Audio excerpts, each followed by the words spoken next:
आप एक अरसा दराज से माशाल्लाह इन तमाम फील्ड्स में काम कर रही हैं, तो अगर हम आपसे ये पूछें कि इस इंडस्ट्री में या किसी भी इंडस्ट्री में सादिया के जो 3 बेहतरीन दोस्त हैं, वो कौन से हैं? सच्ची बताऊँ तो मेरे सारे ही दोस्त हैं। ठीक है। आप किसी से भी पूछेंगे तो मुझे यकीन है कि वो अच्छे ही अल्फाज़ में मेरा नाम लेंगे और मेरी तकरीबन सबके साथ ही बनती है। ऐसा नहीं है कि मुझे किसी से कोई कॉन्फ्लिक्ट हो या कोई प्रॉब्लम हो, क्योंकि मैं समझती हूँ कि हर इंसान का ना एक अपना डिफरेंट लेवल जी, होता है, जी। अंडरस्टैंड करने का भी, चीज़ों को अंडरस्टैंड करने का भी और दूसरों को अंडरस्टैंड करवाने का भी। तो वो आपकी फ्रीक्वेंसी किसी के साथ कभी बहुत अच्छी, बड़ी अच्छी एनर्जीज़, बिकॉज़ मैं बात एनर्जीज़ की भी बहुत जी, करती हूँ, जी। तो बहुत अच्छी एनर्जी आपकी किसी के साथ मिल जाती है और फिर सबसे अच्छी बात और मुझे जो लगती है ना, अगर आप खुद अच्छे हो, तो मेरे ख़्याल में आपको अगला इंसान हो ही नहीं सकता कि बुरा लगे। सादिया आपको सबसे जो खूबसूरत अगर आपसे ये पूछे कि आपकी लाइफ़ का सबसे खूबसूरत लम्हा कौन-सा था? कि आपने लगा कि यार ये तो मैं बहुत खुश इसके बाद हुई। वैसे तो बहुत सारी चीज़ें ऐसी हुँ। होंगी, लेकिन होता है ना कि आपकी ज़िंदगी में ये चीज़ मुझे मिलने के बाद मेरी तमाम जो ख्वाहिशें पूरी होगी, वो क्या लम्हा था? इट्स वेरी हार्ड टू से, लेकिन मुझे लगता है कि जब आप मदर बनते हो ना, जी, जी। तो उससे ज़्यादा आपको कोई अच्छी ब्लेसिंग दुनिया में नहीं लगती है। जी, बिल्कुल। वो औलाद कहते हैं ना कि एक नेमत है, तो वो वाक़ई ही एक नेमत है और फिर अल्हम्दुलिल्लाह अच्छी औलाद मेरे अपने ख़्याल में वो बहुत बड़ी नेमत है। हुँ। तो शुक्र है मालिक का, शुक्र अल्हम्दुलिल्लाह कि अल्लाह ताला ने ब्लेसिंग्स रखी हैं लाइफ़ में, शुक्र अल्हम्दुलिल्लाह। बिल्कुल ठीक है। आप इतनी बिज़ी लाइफ़ में बच्चों को टाइम कैसे देती हैं? बच्चे नाराज़ तो होते होंगे आपसे? अ, एक्चुअली मैं कोशिश करती हूँ कि बच्चों को एंगेज रखूँ, इसीलिए मैंने होम ऑफ़िस का जो कॉन्सेप्ट है, वो मुझे इसलिए बहुत अच्छा लगता है। हुँ। अदरवाइज़ मैं जिस तरह अपने दूसरे भी काम पे जाती हूँ, तो मैं वहाँ जाके भी सारा दिन बैठ के अपने क्लाइंट्स को कैटर कर सकती हूँ। लेकिन मुझे लगता है कि होम ऑफ़िस, घर, घर का माहौल, बच्चे साथ, तो मैं कोशिश मेरी पूरी होती है कि मैं हर एक को लेकर चलूँ। लेकिन कभी-कभी हो जाते हैं फड्डे, भई क्या कर सकते हैं। तो वो मैं चूँकि ट्रैवल बहुत करती हूँ, जी, जी। तो फिर मेरी कोशिश होती है कि बच्चे मेरे साथ ही हों। तो good quality time I think बहुत इम्पोर्टेंट है रादर देन कि क्वांटिटी टाइम। तो ज़बरदस्त, क्वालिटी बड़ी अच्छी टाइम बात इज़ की आपने, इम्पोर्टेंट। बड़ी अच्छी बात की। अगर हम बात करें आपके ज़ाहिर बात है कि आपके पास एक इतना अच्छा नॉलेज है, टैरो कार्ड रीडिंग या हुँ, एस्ट्रोलॉजिंग की जब बात करें, तो हुँ। इसका ख़्याल आपको कब आया कि मुझे ये करना है? और इतना मुश्किल काम, मैं तो इसको समझ भी नहीं सकता, हम तो कई दफ़ा सही। कोशिश की, तो आपने हुँ। कब शुरू किया? किसके कहने पे शुरू किया? अच्छा, ये बड़ा एक इंटरेस्टिंग सी आपने मुझसे बात पूछी, क्योंकि ये मैंने किसी के कहने पे बिल्कुल शुरू नहीं किया था। मुझे ठीक। शुरू से ही ना आई वाज़ लाइक, एक अर्ज होती है ना टू नो कि क्या है, जी, जी। किस तरह से है। और अगर मैं चूँकि कहीं पे भी ट्रैवल भी करती थी, तो मैं हर डेस्टिनेशन पे उतर के सबसे पहले कोई एस्ट्रोलॉजर ढूँढना है, टैरो हुँ, कार्ड रीडर हुँ। ढूँढना है। बहुत से लोगों को दिखाया। मैंने पाकिस्तान में बहुत से हमारे जितने नामवर लोग हैं, सबको ही ऑलमोस्ट मैंने व्हाइल अगो मैंने दिखाया। तो मुझे ऐसा लगा कि कोई कुछ कहता है, कोई कुछ कहता है, कोई हुँ। कुछ कहता है, मुझे ऐसा लगता जी, था। जी। तो फिर आपको होता है कि यार आखिर सच क्या है? इसके पीछे एक रियलिटी क्या है? हुँ, क्योंकि ये मेरा बिलीव है कि अल्लाह ताला ने इस चीज़ में कोई हिकमत, हमारे लिए कोई एक राह ज़रूर रखी हुई हुँ। है।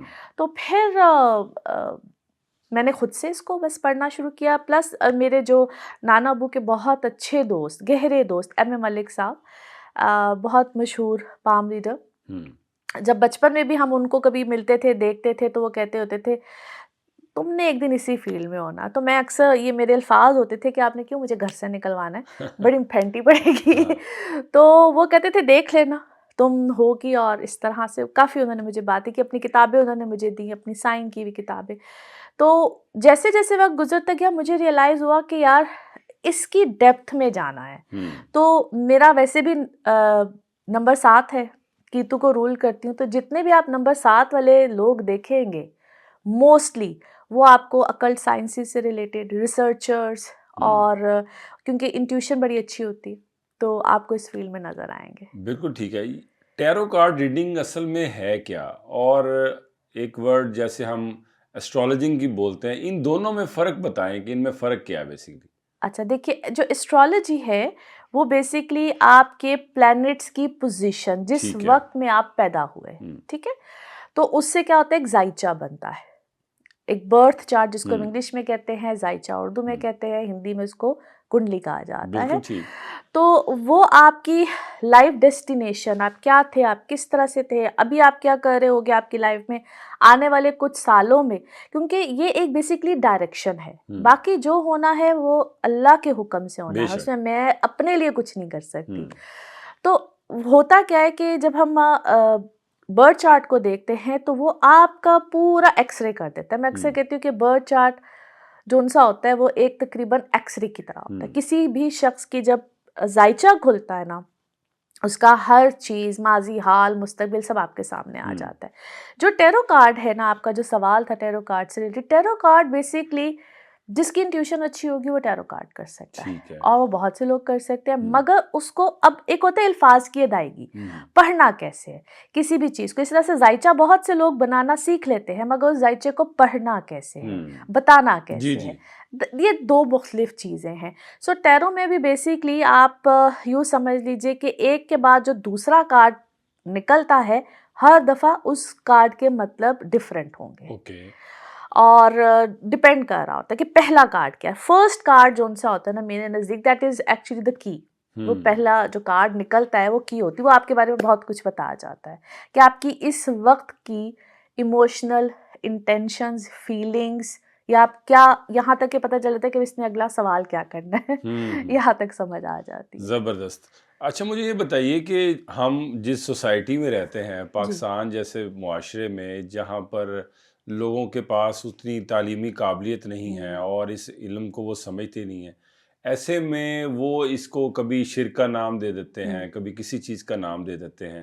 तो आपके ख़्याल से आपको कभी ऐसी मसाइल का सामना आया कि लोगों ने कहा कि जी आप तो ये शिर्किया काम कर रही हैं? देखिए, मैं इसको ना सिर्फ ये कहती हूँ कि कोई भी चीज़ जिससे आपको गाइडेंस मिले, गाइडलाइन मिले। फॉर एग्जांपल आप गाड़ी में ही बैठते हैं जी, और अभी आपने मेरे इस जगह पे आने के लिए आपने एक नेविगेशन बिल्कुल ठीक डेफिनेट, है, वो लोकेशन हमने। आपको नेविगेट करता हुआ यहाँ तक लेकर आया है। आपकी अपनी जो जहाँ जगह थी, डेस्टिनी थी, जहाँ डेस्टिनेशन थी, जहाँ भी आपने बड़ी अच्छी पहुंचना बात था, है ये। तो वो आपको रास्ते में बता रहा होगा कि ये रूट ना पकड़ो, ये रूट पकड़ लो, यहाँ पे जो है वो ट्रैफिक ज्यादा होगी। वो आपको कभी बताएगा कि यहाँ पे सिग्नल है, यहाँ पे ब्रेक लगा लो। डिफरेंट वो आपको ऑल्टरनेटिव रास्ते जी, भी जी, जी। समटाइम्स बताता है। तो एस्ट्रोलॉजी भी ऐसे ही है, ये आपको बेसिकली गाइड कर रही होती है। आपको समझ आ रही है कि यार कोई 6 महीने के बाद ये प्रॉब्लम आने वाली है, तो यार ये नहीं स्टेप लेना है, आप इस स्टेप को अवॉइड कीजिए, वेट वेरी कीजिए। ट्रू।